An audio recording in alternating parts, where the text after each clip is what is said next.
গাড়ির চাকা একদম বসে গেছে। মোটামুটি 8-10 কিলোমিটার দূরে গ্যারেজ আছে, পসিবল হচ্ছে না, গাড়ির চাকা খুবই খারাপ কন্ডিশনে আছে।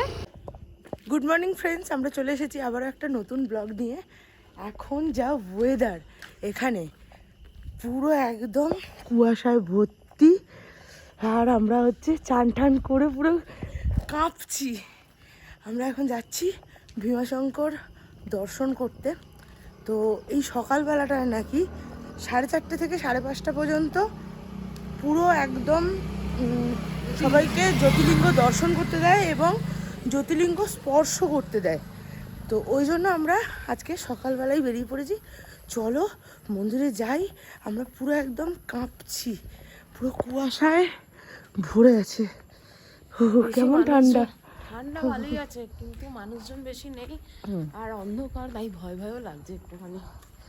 ঠিক আছে, ভয়কে জয় করতে তো হবেই। চলো দেখা হচ্ছে মন্দিরে গিয়ে।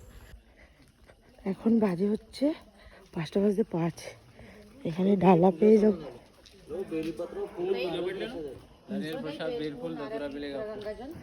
এটা মেন গেট। রয়েছে ভেতরে মানুষজন কিছু কিছু রয়েছে। চলো মন্দিরের একদম সামনে যাওয়া যাক।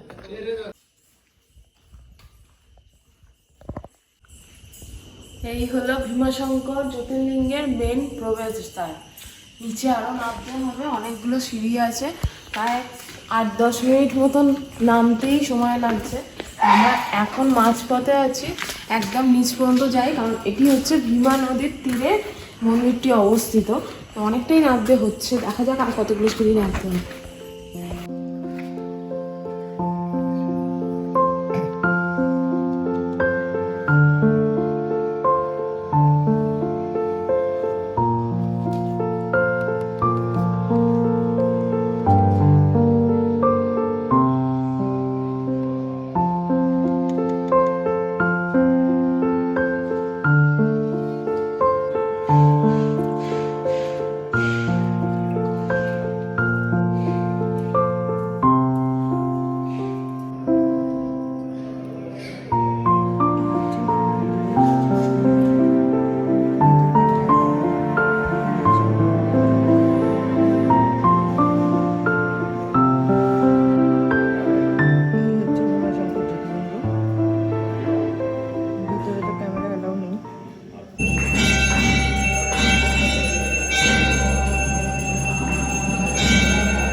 ভীমাশঙ্করের পুজো আজকে আমরা কমপ্লিট করলাম।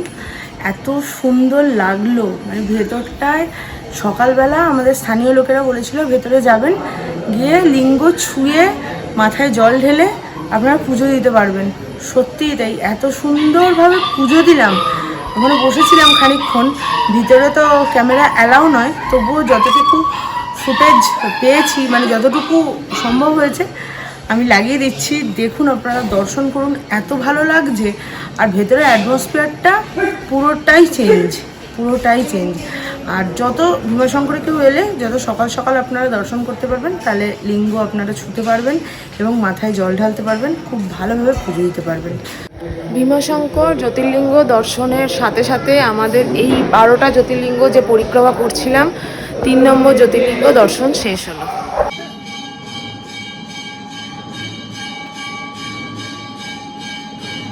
এই হলো মন্দির ওপেনিং এর টাইম। 5টার সময় মন্দির ওপেন হয়ে যায়, তারপরে আরতি হয়, দর্শন অভিষেক দিয়ে এইসব সমস্ত কিছু রিচুয়ালস পালন হতে হতে মন্দির বন্ধ হওয়ার মেন টাইম হচ্ছে 9:30। এই হলো ভীমাশঙ্কর মন্দিরের মেন চূড়া এবং মন্দির।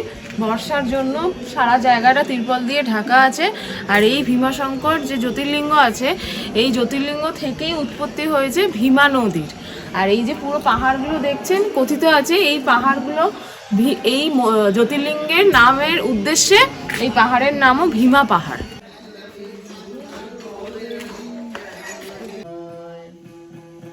जटाधरा शिव जटाधरा हर हर बोले नमः शिवाय जटाधरा शिव जटाधरा हर हर बोले नमः शिवाय।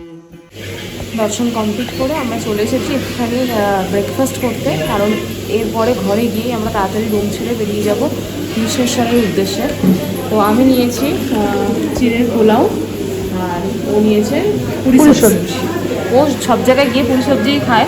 আমি বললাম আজকে একটুখানি পোহা খা এখানকার, ওই তো ঘর থেকে খাবো। ঠিক আছে চলো খাওয়া দাওয়া করি। এই মাত্র দর্শন করে জাস্ট খাবারটা খেয়েছি, বেরিয়ে দেখছি আবার কুয়াশা পুরো ঢেকে গেছে। এটাই তো পাহাড়ের ক্লাইমেট। হ্যাঁ একদম ঠান্ডা ঠান্ডা আছে কিন্তু বেশ ঠান্ডা। আমাদের হোটেল, আর হোটেলের সামনের ভিউটা দেখো। ওইখানে মন্দিরের গেটটা পুরো ঢেকে গেল, কিচ্ছু দেখা যাচ্ছে না। কি দারুণ ওয়েদার।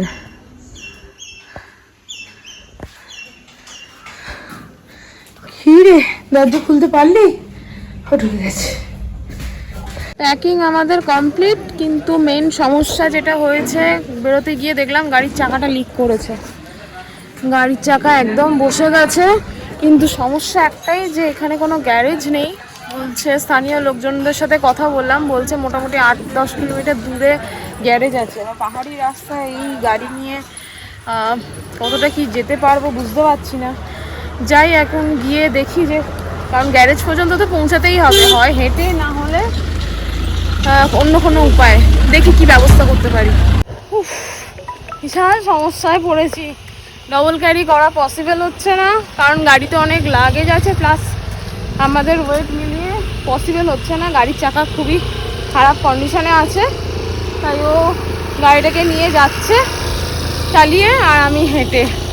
এখান থেকে বলছে 8-10 কিলোমিটার, 8-10 কিলোমিটার হাঁটতে এখন কত টাইম লাগবে কে জানে। সবে 2 কিলোমিটার এলাম।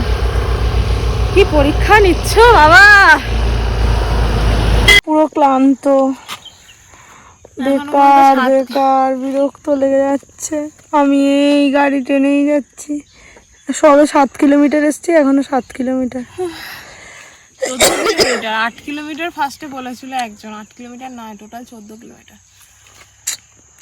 খুব বিরক্তি। ভগবানও পরীক্ষা নিচ্ছে। হর হর মহাদেব। কি হলো? হর হর মহাদেবটাও আর বেরোচ্ছে না। বেরোবে, পুরোটা কমপ্লিট করি তারপরে বেরোবে। আচ্ছা, গাড়িটা নিয়ে আয়। ওই যে গাড়ি নিয়ে আসছে আস্তে আস্তে। মহা মুশকিলে পড়লাম, মহা মুশকিলে। তুই তো গাড়িতে আছিস, কি অবস্থা? হ্যাঁ স্বাভাবিক, এরকম ভাবে গাড়ি দলবেগ তো করাই যাচ্ছে না। এরকম ভাবে মোটামুটি 7 কিলোমিটার 7.5 কিলোমিটার এসছি, এখনো 7 কিলোমিটার যেতে হবে। আমাকে আর 4.5 কিলোমিটার দেখাচ্ছে কেন? 4.5 কিলোমিটার যেতে হবে। এই তো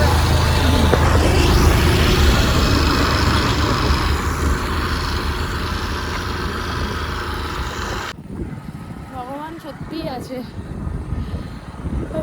এত কষ্ট হচ্ছিল, কিন্তু এই আঙ্কেল হঠাৎ করে আমার সাথে দেখা হলো এবং বললো যে চলো আমার সাথে চলো আমার বাইকের পিছনে। আমি ওনার বাইকে করে যাচ্ছি, আর তানিয়া সামনে গাড়ি নিয়ে যাচ্ছে। উনি আমাদের যেখানে গ্যারেজ আছে ওই পর্যন্ত ড্রপ করে দেবেন, তাহলে যে কি মুশকিল হতো, কারণ একটা পাহাড়ি এলাকা, কোনো সেরকম লোকজনের দেখাই মিলছিল না যে একটু লিফট নেবো বা লিফট চাইবো। তো ভগবানই মনে হয় ওনাকে পাঠিয়েছে আমাদের উদ্ধার করতে।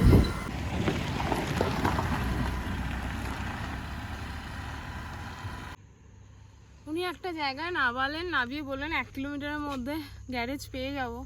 1 কিলোমিটার হেঁটে এলাম, এখনো পাইনি। দেখি আরো মনে হচ্ছে আগে এগোতে হবে। প্রচুর সমস্যা আজকে। খুব মুশকিলে পড়েছি আজকে। দিনটা এত ভালোভাবে শুরু হলো কিন্তু এত পরীক্ষা নেবে সেটা বুঝিনি। যাই হোক, পরীক্ষা তো অতিক্রম করতেই হবে। একটু জল দাও তো। নে, জল খা। ফাইনালি আমরা একটা গ্যারেজ পেয়েছি।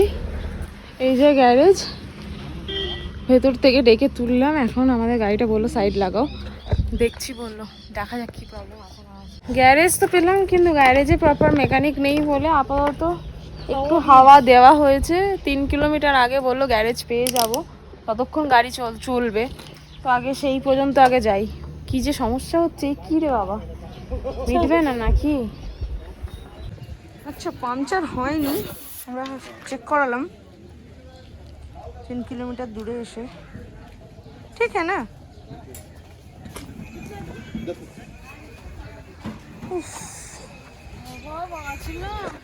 টায়ার চেক করে দিয়েছে ওরা, তো পাংচার হয়নি।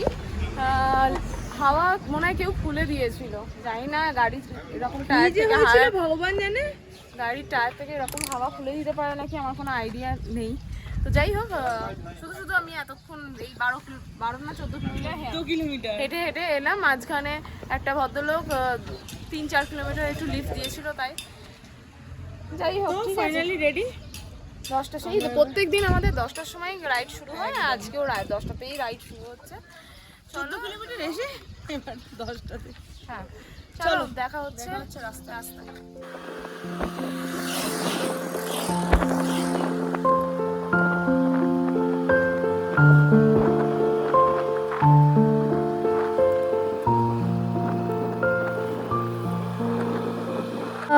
কি দারুণ লাগছে রে।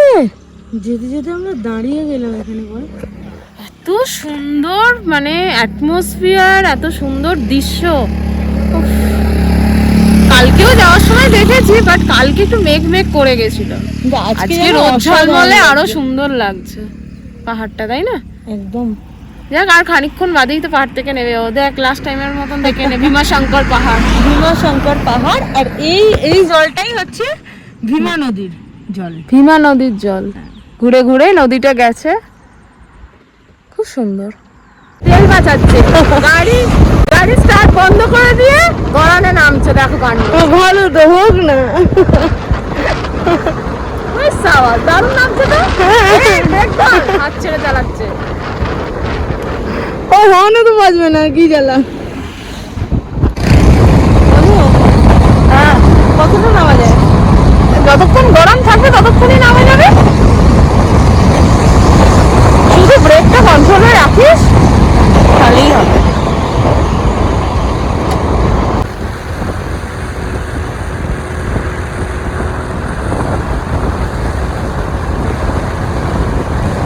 কোথা দিয়ে যাবো?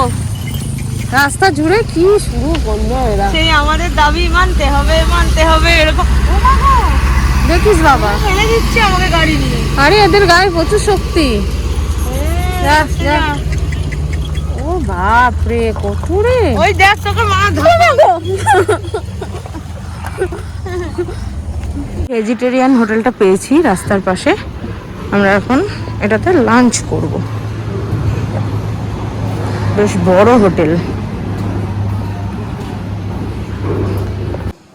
চলে এসছে আজকে লাঞ্চ, ভেজ পোলাও আর কি আলুর দম অর্ডার দিয়েছি? পাঞ্জাবি আলুর দম।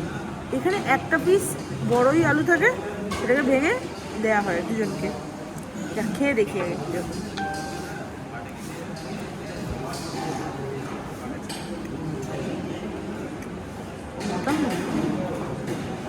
ভালো না, কালকের মতন নয়। কালকের মতন অবশ্যই না। ভীমাশঙ্কর থেকে তো আমরা সকাল সকাল বেরিয়েছিলাম যাব কৃষ্ণেশ্বরের উদ্দেশ্যে, কিন্তু ম্যাপ এত বাজে রাস্তা একটা দিয়েছে যেখানে পুরোটাই ফরেস্ট এরিয়া, আর এখন অলরেডি 7টা বাজে। তো ওই ফরেস্ট এরিয়া দিয়ে যাওয়া পসিবল না, রাস্তাও খুব বাজে। ওর জন্য আমরা আজকে রুট চেঞ্জ করলাম। এখন যাচ্ছি, এই রোডটা হচ্ছে এয়ারপোর্ট রোড।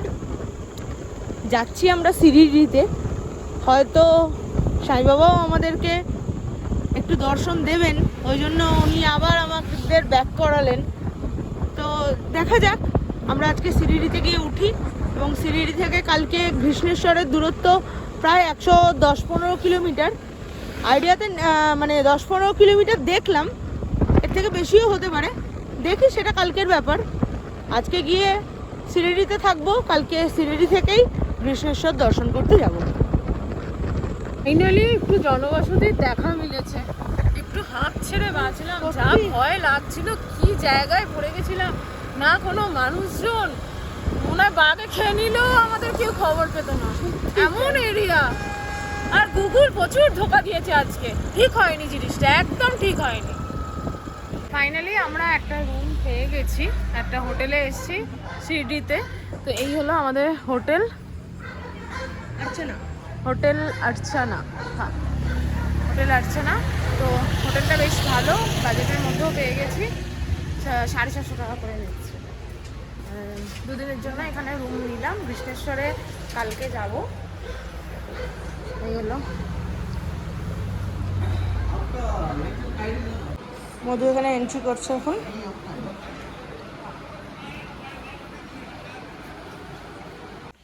এই হলো আমাদের বেড, আর রুমটা এমনি ক্লিন আছে। ডাবল বেডরুম না, অ্যাকচুয়ালি এটা ট্রিপল বেডরুম, কিন্তু অ্যাকচুয়ালি আমরা যে সময় এসেছি ডাবল বেড ফাঁকা ছিল না, তাই জন্য ট্রিপল বেডই দিয়ে দিয়েছে। আমরা বললাম ঠিক আছে, কম সম ভাড়া নিয়ে ব্যাপারটা ম্যানেজ হয়ে গেছে। আর এই হলো একটা মিরর আছে, এখানে উইন্ডো, এখান দিয়ে একদম রোড সাইড, নিচ দিয়ে একদম এখান দিয়েই শিরডি সাই বাবা মন্দির যেতে হবে। আর এখানে একটা কাভার্ড আছে, এই যে কাভার্ড। যেহেতু আমরা নন এসি রুম নিয়েছি, এসি থাকলেও কোনো অসুবিধা হচ্ছে না, কারণ এখানে ওয়েদার পুরো ঠান্ডা। আর এই হলো ওয়াশরুম, ওয়াশরুমে গিজারের ব্যবস্থা আছে, ওয়েস্টার্ন টয়লেট, সব মিলিয়ে হোটেলটা বেশ ভালো, পরিষ্কার পরিচ্ছন্ন। আমাদের লেটেস্ট খাবার একটা আমুল কুল কেনা হয়েছে, চিড়ে, কলা আর চিনি। কেমন হবে খাওয়াটা? এটাই ঠিক আছে, রাত্রিবেলা যত হালকা খাওয়া যায় ততই ভালো। আর এত বাইরের খাবার খাচ্ছি, এগুলোই একটু পেট ঠান্ডা করে। যাক, ভালো করে মাখ, আজকে এটাই খাওয়া হবে। আমরা দুধ পাইনি, তাই আমুল কুল কিনে এনেছি, তাই তো? হ্যাঁ, কি আর করা যাবে, জুগাড় সে কাম চলতা है। চলো ঠিক আছে, আজকের ভিডিওটা আমরা এখানেই শেষ করছি। ভিডিওটা থেকে যদি কিছু ভালো লেগে থাকে তাহলে লাইক, কমেন্ট এবং শেয়ার করে দিও। আর কালকে একটা নতুন ভিডিও নিয়ে দেখা হচ্ছে, ততক্ষণ টাটা।